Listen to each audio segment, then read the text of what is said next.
update sa conviction rate ng mga isinampang drug cases at mga nasabat na illegal na droga. Ating pag-usapan kasama si Attorney Joseph Frederick Calulot, ang tagapagsalita ng Philippine Drug Enforcement Agency o PDEA. Magandang tanghali po. Very worshipful, Kuyang Sir. Magandang tanghali po. Kuyang Aboy, magandang tanghali din po. Magandang tanghali, Sir Joey. Hingi lang ho kami ng update do sa drug cases na isinampa. Gaano ho karami na po yung conviction rate natin mula nung nagsimula ang Marcos administration? Kuyang, mula nung naupo ang ating presidente, nagkaroon na ho tayo ng 87.95% na conviction rate. So, ibig sabihin ho, mula nung July 2022 up to August of this year, 47,438 cases po ito ang na-convict out of the 53,939 cases na na-file. Hindi lang po ito ng PDEA but together with other law enforcement agencies.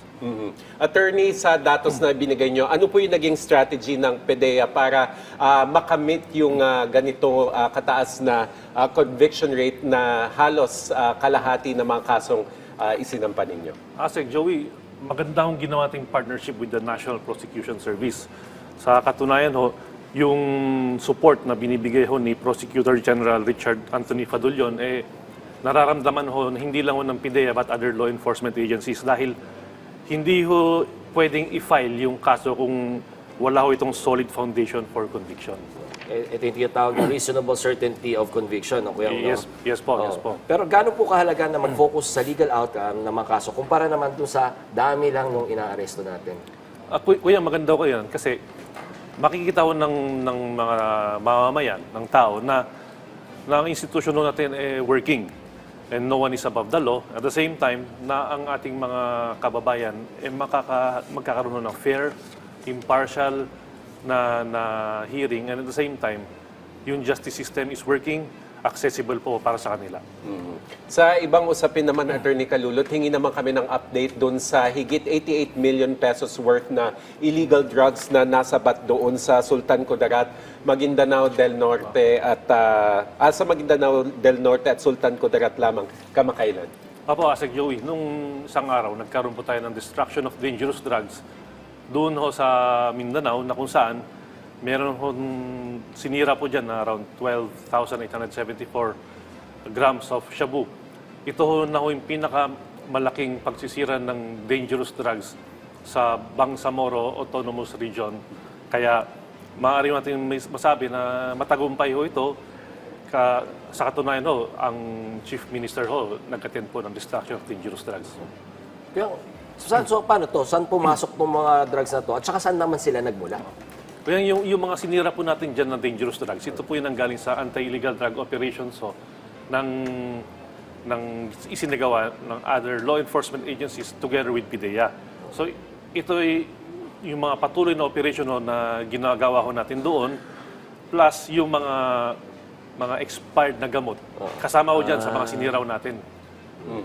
Nabanggit nyo yung tuloy-tuloy na operasyon ng PDEA. So, maaasahan ba din natin, Attorney Calulot, na tuloy-tuloy yung pagsira ng mga illegal na droga na nako-confiscate po at nare-recover ng PDEA? Tama po kayo dyan, Asek Joey. Sa katunayan ho, itong term ho ng ating presidente, 56 destruction activities na ang ginawa ng PDEA. Since PDEA is the lead agency when it comes to dangerous drugs, yung mga naisurrender po sa atin, yung mga na-seize ho ng other law enforcement agencies, at saka yung mga nakumpiska na rin ng PDEA, yan ho, sinisira ho natin. Nagkaroon ho tayo ng 56 destruction activities. Ang value po niyan, that's around 73.99 billion pesos.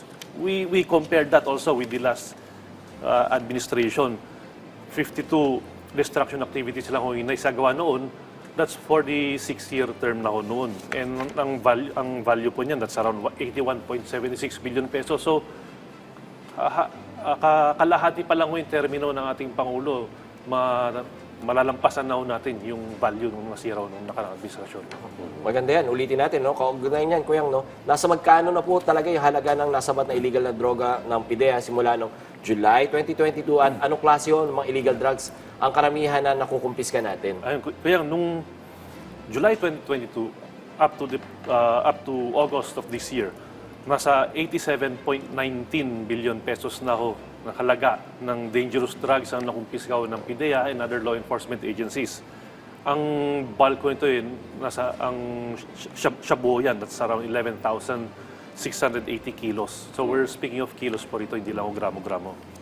Kanina, attorney, yung pinag-uusapan natin na ay conviction rate. Punta naman tayo doon sa mga nahuhuli o naaaresto pa lang. So to date po, ilan po kung meron kayong datos yung mga naaaresto at ilan dito yung mako-consider nating high-value targets? Asik Joey, mula July 2022 up to August of this year, 162,597 na tao po ang naaresto na hindi lang ng PIDEA but also other law enforcement agencies na ito ho yung mga tao ito ang mga nagbenta or nag-maintain ng mga drug den or were in possession of dangerous drugs na ito po yung pinagbabawal ho ng ating batas. Out of these 162,000, 10,342 ang tinatawag nating high-value targets. Yung importante, hindi lang yung value, but yung effect na natatanggal natin. Kaya kaugnay niyan, ilan na po ngayon ang nadeklarang drug-cleared at ilan na po ang nadeklarang drug-free para feel good tayo. Kaya, as of August 2025, ang naideklarang drug-cleared barangays na po sa ating bansa is 29,633. And ilan hong drug-free ngayon? Nasa 6,193 barangays na po. Para malinaw lang din at para sa kaalaman ng ating mga kababayan, ano nga po uli yung ibig sabihin ng drug-cleared at yung drug-free? Ayun, Asik Joey, magandang katanungan mo yan. Ganito po yan. When we speak of drug-cleared barangays, ibig sabihin ho, dati, drug-affected yung barangay na yan. So kung sinabi natin drug-affected, meron hong drug pusher, may drug user, or may drug din dyan ho sa barangay na yan. Nagkaroon ho ng proseso na kung saan nag-undergo yan ng barangay drug clearing program and naideklara ho yan na drug clear. Ngayon, ano ho itong drug free? Iba ho ang drug free sa drug clear. Pag sinasabi natin drug free naman ho, meron tayong tinatawag na drug unaffected barangay. Ano naman ho yun? Mula ho nung umpisa pa ho, wala ho na validate na drug user or drug pusher dyan ho sa barangay na yan. Hindi ho dahil drug unaffected yan, wala hong gagawin hong ating mga ahensya. Nagkaroon tayo ng verification process kung saan yung mga drug unaffected barangays, bini-verify ho yan ng ating Barangay Drug Clearing Committee. And pagka nakita ho na na-maintain ho nila yung status na yan, saka ho i-declare na drug-free yung barangay. Yun pala yun. Mas maganda na yung komunidad mo ay to begin with drug-free.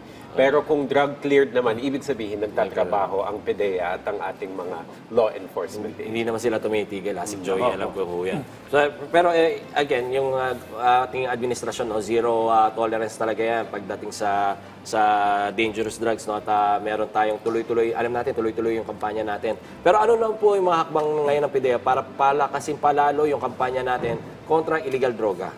Ako yan, tuloy-tuloy pa naman ho yung ating partnership with other agencies like the Bureau of Customs. So, lalo natin pinalakas yung ating mga interdiction units.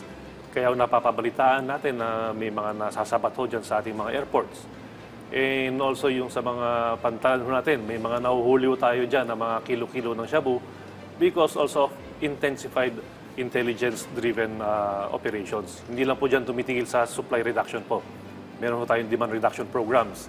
Tuloy-tuloy pa rin ho ang pagpunta ho sa mga paaralan, sa mga opisina, sa mga organisasyon para sabihin ho sa kanila kung ano yung epekto ng illegal na droga, ano ang batas, and kung anong maaari ho nilang gawin para ma-maintain or magkaroon ng drug-free workplace na policy sa kanilang mga opisina ho. Maraming salamat sa pagpupursige ng PIDEA Attorney at maraming salamat sa inyong oras, PIDEA Spokesperson Attorney Joseph Frederick Calulot. Thank you, sir. Thank you po. Thank you po, Kuya.